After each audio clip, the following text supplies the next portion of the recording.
अस्सलाम वालेकुम, मैं शिराज अहमद शराजी हूँ। इस वक्त मेरे साथ सना यूसुफ के जो वकील है वो मौजूद है। आज इनसे पूछेंगे कि कम अदालत में क्या कुछ हुआ। मुझे बताइएगा, आज आप मौजूद थे कम अदालत में, क्या कुछ हुआ ज़रा बताइएगा। बिस्मिल्लाहिर्रहमानिर्रहीम। आज रिमांड के लिए पेश किया गया था मुलज़म को। और आज का जो रिमांड था वो फिज़िकल रिमांड नहीं था, वो judicial remand for the purpose of identification parade. क्योंकि जिस मुलज़म की बाय नेम आप उसको जान नहीं रहे होते हैं, जिसकी शनाख्त करना बकाया होती है, जो वहाँ पे विटनेसेस होते हैं अक्रेंस के टाइम, वक़ुआ के वक्त, तो उनके लिए जिस तरह सना यूसुफ की वालदा ने कहा कि मैं उन मुलज़मों की उनकी फ़ीचर्स मेंशन हुई है एफ.आई.आर के अंदर, और उनका होलिया ये था और उनको मैं सामने आने पर पहचान कर सकते, तो उसमें यह था कि उसमें शनाख्त पर रिक्वायर होती है। तो फिर इसके लिए पुलिस ने किया था कि इसको जुडिशल किया जाए, और जुडिशल के बाद फिर इसकी शनाख्त परेड की जाएगी। शनाख्त परेड का जब प्रोसीजर कंप्लीट होगा फिर इसको दोबारा कोर्ट में पेश किया जाएगा for the purpose of obtaining permission for physical remand. मतलब फिर फिज़िकल रिमांड के लिए परमिशन लेने के लिए कोर्ट से, फिर उसके बाद इसका जब फिज़िकल रिमांड होगा, फिज़िकल रिमांड में फिर इन्वेस्टिगेशन होगी, फिर जो रिकवरीज होनी है वो रिकवरीज होंगी, वो सारा चीज़ें होंगी। कदीर भाई, सोशल मीडिया पर या आम लोग जो है उनके जहन में ये सवाल भी है कि जब उनका पूरा डेटा सामने आया है, जब डॉक्यूमेंट्स में सब कुछ मौजूद है, जब तस्वीर भी सामने आई है, तो फिर शनाख्त के लिए टाइम क्यों लिया गया? देखें, कोई उनका रिलेटिव नहीं है या कोई करीबी बंदा होता है ना कि फलाने ने, मेरे कज़न ने, मेरे किसी भतीजे ने आके गोली मार दी। यहाँ पे जो शुरू में था ना, तो वो कहते थे कि नामालूम, ठीक है, और ख़वातीन को पता भी नहीं होता ना, तो उसके लिए होता है कि जब आपको एक्यूरेट नहीं पता होता तो फिर आप ये करते हैं कि उस बंदे को मैं जान लिखी, उन्होंने देख लिया था ना, और जब आपने देख लिया है तो फिर उसका आइडेंटिफाई करना, तो ये एक लीगल फॉर्मेलिटी है, इसको पूरा करना ज़रूरी होता है, वरना अदरवाइज़ ये केस कमज़ोर हो जाता है। तो अगर फॉर्म ट्रायल कोर्ट आपको उस मुलज़म को सज़ा दे भी देती है, फिर हाई कोर्ट के अंदर, सुप्रीम कोर्ट के अंदर वहाँ पे मुश्किल हो जाता है उसको डिफेंड करना। तो ये लीगल फॉर्मेलिटी इसलिए है, हालांकि ये चीज़ उसकी बहुत सारी चीज़ें सामने आ चुकी हैं, उसकी नाम वगैरह सारी चीज़ें सामने आ चुकी हैं, लेकिन जो वहाँ पे मौजूद थे, दो थे, एक सना यूसुफ की वालदा थी और एक उनकी आंटी थी वहाँ पे मौजूद, ठीक है। हाँ, वो वहाँ पे मौजूद थी और दोनों ने देखा, और दोनों उसके होलिये को और उसकी जो फीचर्स हैं, फिज़िकल फीचर्स हैं, उसको वो शनाख्त कर सकती हैं, और उन्होंने कहा हम सामने आने पर कर सकते। तो उसके लिए एक लीगल फॉर्मेलिटी है, वो पूरी होनी है, और शनाख्त तो ज़र सी बात कर ली उन्होंने आके, उसने पूरा। कदीर भाई, एक आखिरी सवाल करूँगा। घर के अंदर मुलजिम जो है, कातिल जो है, वो गुस्सा है, अंदर ही उसने फायरिंग की है, लेकिन एफआईआर में दहशतगर्दी के दफ़ात नहीं है। अब इसकी बुनियादी वजह क्या समझते हैं आप? देखें, जो 302 की दफ़ा होती है ना, वो भी दहशतगर्दी, मतलब सेम पनिशमेंट है इसके अंदर, सजाए मौत इसके अंदर भी है, सजाए मौत 788 के अंदर भी है, दहशतगर्दी के अंदर भी है। दहशतगर्दी की जो डेफिनेशन है ना वो डिफरेंट है। वो अलग बात है कि कुछ और केसेस के अंदर आजकल वैसे ही दहशतगर्दी की लगाई दीजिए। दहशतगर्दी की सिर्फ दहशतगर्दों के लिए बनाई गई है, ना तो वो सियासी लोगों के लिए बनाई गई है, ना दीगर बनाई गई है। अब इस तरह का जो ऑफेंस है, ये जैसा भी हो, मर्डर है, यहाँ पे बंदा मारा गया है, तो इसको आप किसी तरह दहशतगर्दी एक तरीके से पॉइंट ऑफ कर सकते हैं कि फसाद फिल अर्द। इस सेक्शन एक और है, 312 है, 311-12, वो डील करती है फसाद फिल अर्द। ये होता है कि जब कोई आप जुर्म करते हैं जिससे माशरे के अंदर खौफ और आरास पैदा हो जाता है, वो दफ़ा इसमें ऐड होनी चाहिए थी, क्योंकि ये जो कत्ल हुआ है, इससे पूरे माशरे के अंदर इस वक्त खौफ व हरास है। पूरी दुनिया के अंदर आप देखें फील किया जा रहा है। पाकिस्तान के अंदर तो हर बंदा, हर रूह रो रही है इस बच्ची के लिए जो उसके साथ जुल्म हुआ है। 17 साल की बच्ची, इतनी कॉम्पिटेंट बच्ची थी कि उसके लिए तो दहशतगर्दी की डेफिनेशन अलग है।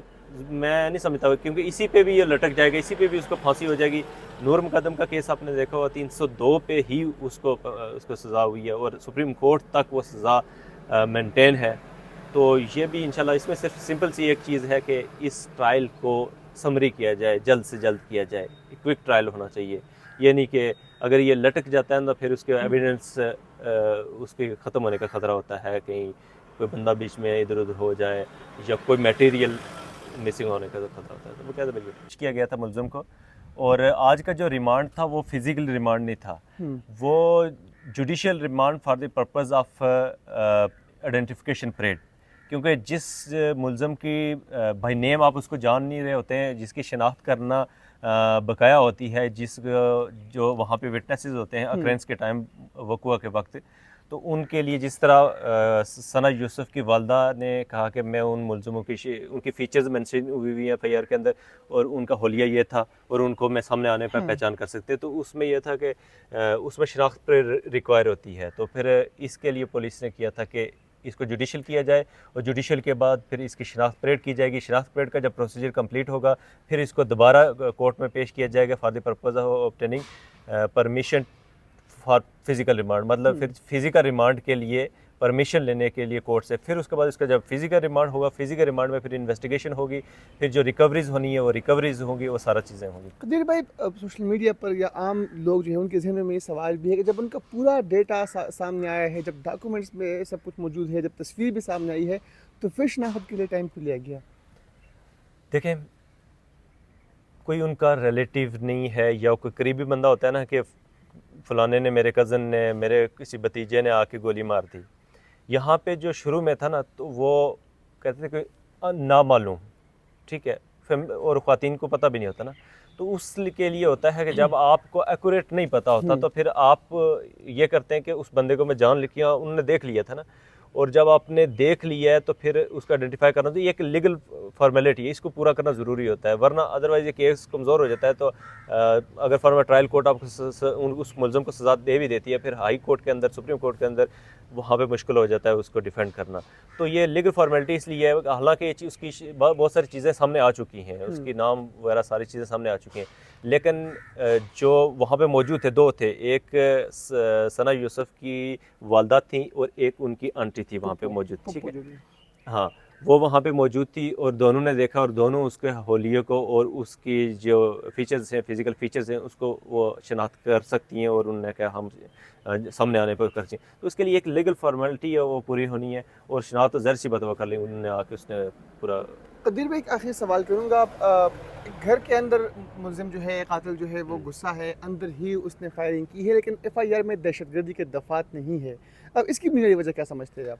देखिए, जो 302 की दफ़ा होती है ना, वो भी दहशतगर्दी, मतलब सेम पनिशमेंट है इसके अंदर, सज़ाए मौत इसके अंदर भी है, सज़ाए मौत 780 के अंदर भी है, दहशतगर्दी के अंदर भी है।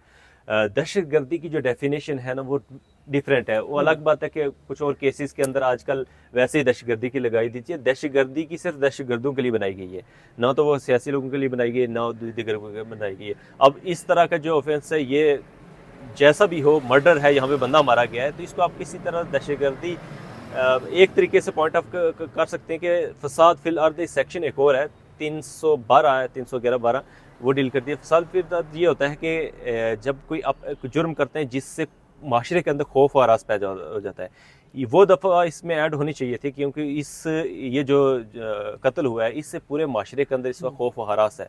पूरी दुनिया के अंदर आप देखें फील किया जा रहा है। पाकिस्तान के अंदर तो हर बंदा, हर रूह रो रही है इस बच्ची के लिए जो उसके साथ जुल्म हुआ है। 17 साल की बच्ची, इतनी कॉम्पिटेंट बच्ची थी कि उसके लिए। तो दहशतगर्दी की डेफिनेशन अलग है, मैं नहीं समझता, क्योंकि इसी पे भी ये लटक जाएगा, इसी पे भी उसको फांसी हो जाएगी। नूर मुकदम का केस आपने देखा हुआ, 302 पे ही उसको सज़ा हुई है और सुप्रीम कोर्ट तक वो सज़ा मेंटेन है। तो ये भी इंशाल्लाह, इसमें सिर्फ सिंपल सी एक चीज़ है कि इस ट्रायल को समरी किया जाए, जल्द से जल्द किया जाए, क्विक ट्रायल होना चाहिए। ये नहीं कि अगर ये लटक जाता है तो फिर उसके एविडेंस उसके ख़त्म होने का ख़तरा होता है, कहीं कोई बंदा बीच में इधर उधर हो जाए या कोई मटेरियल मिसिंग होने का खतरा होता है। तो वो कहते हैं। Thank you so much.